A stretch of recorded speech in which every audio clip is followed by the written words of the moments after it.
Hey everyone, welcome to today's video. Sorry about the delay here. This is being posted one day later, so I'll leave you for the weekend to work on this. But the internet ended up going down late last night in the evening, about 8:30 p.m., and it hasn't gone up since. So here I am.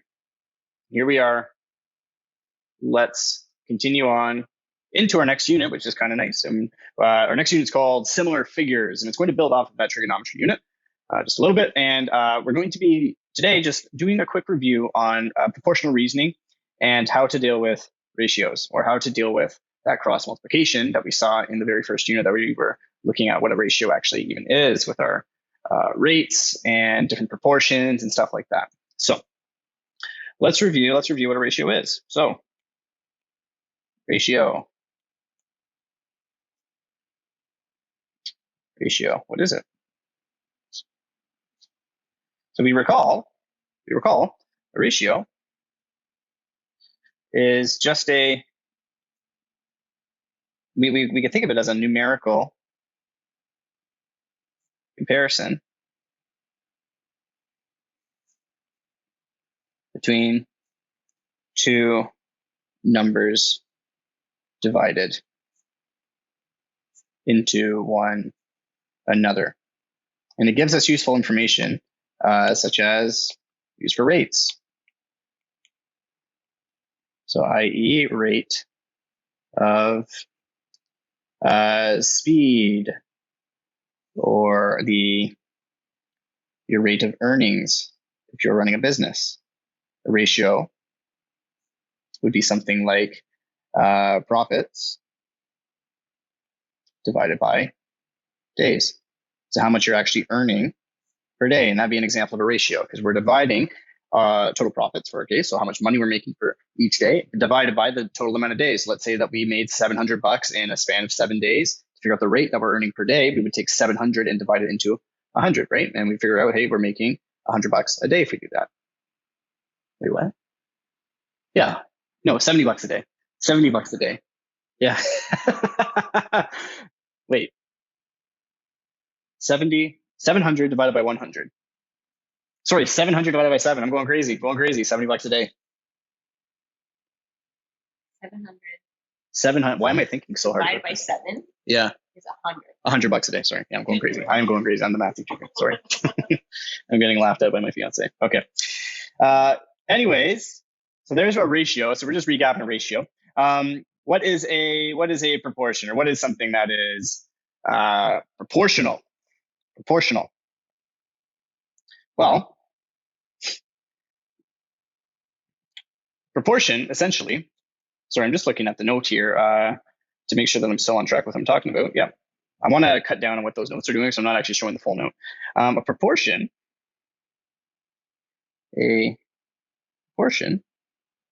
or we can say what's proportional. What does it mean?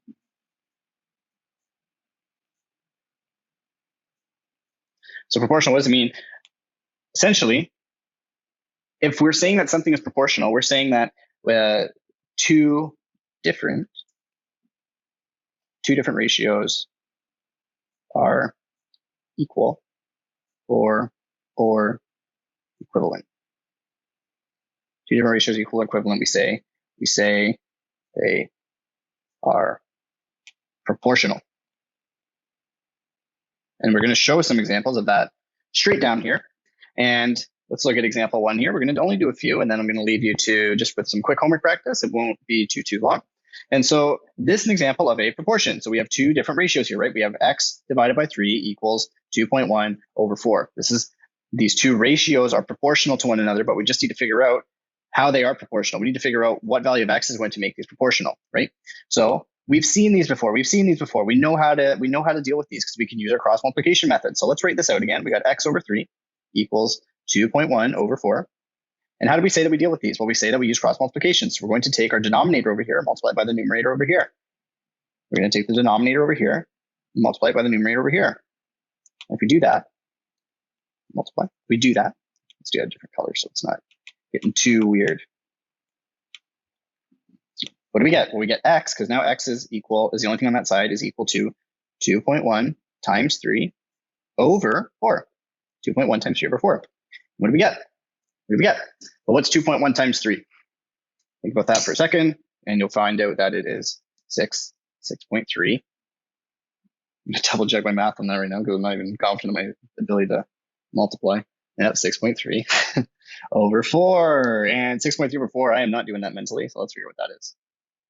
1.575. That is the value of x. So if we were to write this out as a full equivalent ratio, we would say that 1.575 over 3 equals 2.1 over 4. These are equivalent ratios. Equivalent ratios that are proportional to one another, right? They're equivalent ratios that are proportional to one another. Okay. Let's see what other examples we can do. So let's do example 2. And let's say that we had the ratio or solve. Let's do the same formula, solve for x. And let's say that we had the ratio of 140 over x equals, let's do 70 over 210. Okay, so we have a lot of stuff going on here. Right? We need to figure out how we're actually going to solve this. This is different though than the one above, right? Because the one above, we had x in our numerator already, which is nice. It's nice to have your variable in the numerator because we don't have to deal with pulling it out of the downstairs area here, right? We can do a trick to get that x in the numerator. The trick that we're going to do is we're going to invert everything. So we're going to take what was once in the numerator and put it now in the denominator. What was once in the denominator, we're going to put it in the numerator. And we could do this as long as we put it on both sides. We do it on both sides. So essentially just flip.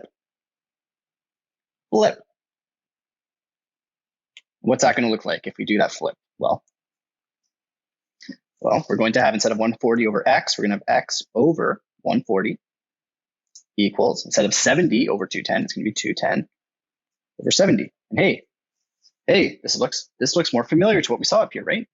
This looks way more familiar, and we know how to solve this. So what are we going to do? Well, we're going to take 140 and we're going to cross multiply it with the 210. Right?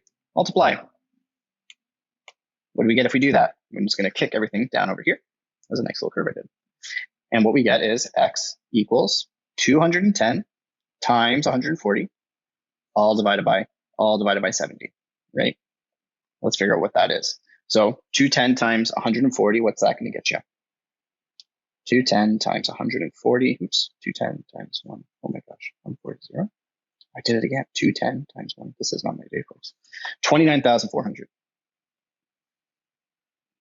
All divided by what? 70. So I'm just doing the multiplication first. It's usually a good strategy to do. And we'll divide that by 70, and what do we get? Did not mean for that number to pop out, but here we are. Make whatever joke you want about that one. And so we get 420 as the answer for this. So what we could say, we can write out this original question as therefore. Well, we don't even need a therefore for this one because it's not even a word problem. But we just have, what was it, 140 over, what was x? 420 is equivalent, or it's proportional to 70 over 210. Beautiful, right? Equivalent ratios and proportional. Beautiful. Here we go. So I will leave you off here. Those are really the only two examples that you're going to need in order to do the homework. And even if you are having a really hard time, either ask me for some help. You can set up some office hours on your own time, whatever works best for you, or it might be a good idea if you have access to your notes from the very first unit, look at those because those might be able to jog your memory on what we were looking at here. So have a wonderful, wonderful weekend. We will reconnect on Monday, and next week we will have a kind of like quest, a quiz / test. Oh my gosh, of our measurement unit. Okay, that's it, folks. Take care, stay safe, stay healthy, and have a great weekend. Peace.